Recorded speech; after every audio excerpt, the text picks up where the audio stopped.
There are trophies, and then there are battles that split generations. Moments when tennis stopped being a sport and became identity, belief, obsession. Because some rivalries don't just decide who wins, they decide who we are watching and why we care.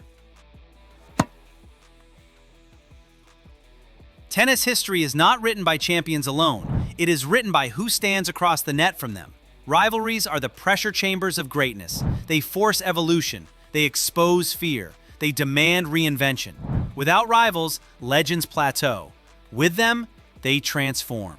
Across generations, tennis has produced rivalries so powerful they didn't just define careers, they defined eras, shaped styles, and rewired the emotional DNA of the sport itself. What's at stake here isn't nostalgia. It's understanding why tennis reaches us so deeply and why the next era is already forming, right now. By the end of this story, one truth becomes impossible to ignore. Greatness in tennis is never created in isolation.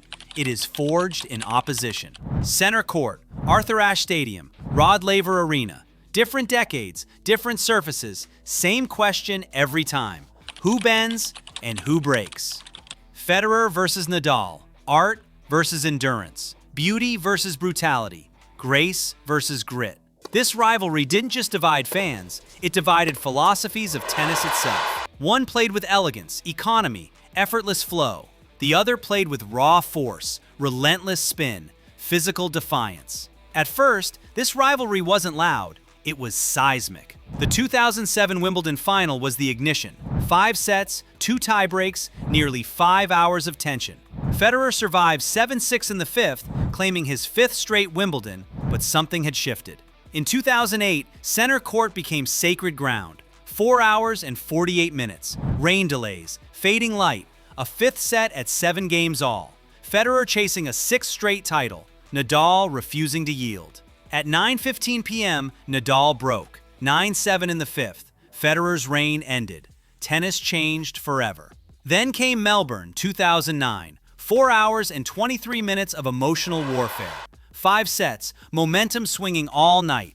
Nadal won 6-2 in the 5th, his first Australian Open, his first hard-court slam.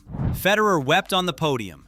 And in 2017, when both were written off, they gave us one last miracle. 5 sets, backhands flying, time folding in on itself. Federer broke at 3-2 in the 5th, won 6-3, Grand Slam number 18. This rivalry forced Federer to confront vulnerability. It forced Nadal to master surfaces that once rejected him. Together, they turned tennis into art versus endurance and pulled millions into the sport.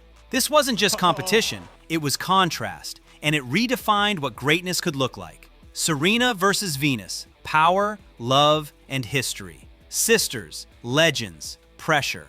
No rivalry carried more weight. They weren't just playing for titles, they were carrying history, expectation, visibility. Every final felt heavier than the scoreboard. Wimbledon, 2002. The first sisters final at the All England Club.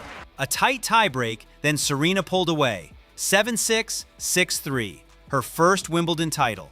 The opening chapter of the Serena Slam. In 2003, it became a coronation. 6-3, 6-2. 4 consecutive majors, all 4 slams at once. But this rivalry never stayed one-sided. In 2008, Venus struck back. 7-5, 6-4. No tiebreaks, no mercy. Her 5th Wimbledon crown. At the US Open, under the lights, Serena seized New York. 2001, 6-2, 6-4. The takeover began. In 2002, she completed the Serena Slam. And in 2017, history bent one last time. Australian Open Final, Serena versus Venus, 6-4, 6-4. Grand Slam number 23, the Open era record. Only later did the world learn she did it while 8 weeks pregnant. This rivalry was never clean. It was shaped by love, by loyalty, by the burden of being pioneers. Together, they didn't just dominate women's tennis, they changed who tennis was for, quietly, permanently. Murray versus the Big Three, survival. This rivalry was never fair. 3 all-time forces, one man fighting through a wall history said was unbreakable, and yet, he did. The 2012 US Open final pushed tennis to the brink. 4 hours and 54 minutes, the longest final ever. Murray won 7-6 in the fifth, his first Grand Slam. Britain's 76-year wait ended. In 2013, Wimbledon held its breath. Murray versus Djokovic. 3 hours, 6-4, 7-5, 6-4. 77 years of pressure lifted. But there were limits. On clay, Nadal exposed the gap. French Open semifinal 2011. Straight sets, no illusions. And yet Murray struck back in New York 2008. He stunned Nadal in 4 sets, reaching his first Slam final. Despite their battles, Murray and Nadal never met in a Grand Slam final. History that nearly happened, but never did. Against Federer, heartbreak came at Wimbledon in 2012. But weeks later, on the same center court, Murray crushed Federer for Olympic gold. Revenge, redemption, a nation exhaling. Murray didn't dominate the era, he survived it. This rivalry wasn't about elegance, it was about refusal. Sometimes greatness isn't beautiful. Sometimes it's stubborn. Alcaraz versus Sinner. The future arrives.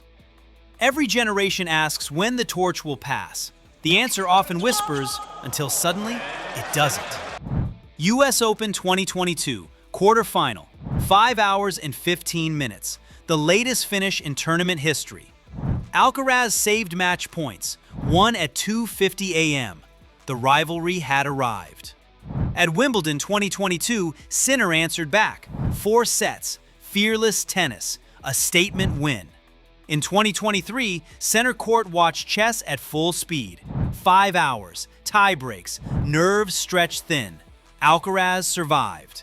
Then Melbourne 2024, Sinner flipped the momentum. 4 sets, calm, ruthless, relentless. This rivalry feels different. Not power versus power, but tempo versus control. One thrives on improvisation, the other on suffocation. This isn't just a rivalry forming, it's tennis relearning itself in real time. Every great rivalry reveals the same truth. Tennis is not about perfection, it's about pressure. These battles force evolution, technically, mentally, emotionally. They remind us that greatness is not static, it adapts. And the most unforgettable moments in tennis don't come from dominance, they come from resistance. Rivalries don't just define champions, they define eras. They give the sport its meaning, its memory, its soul.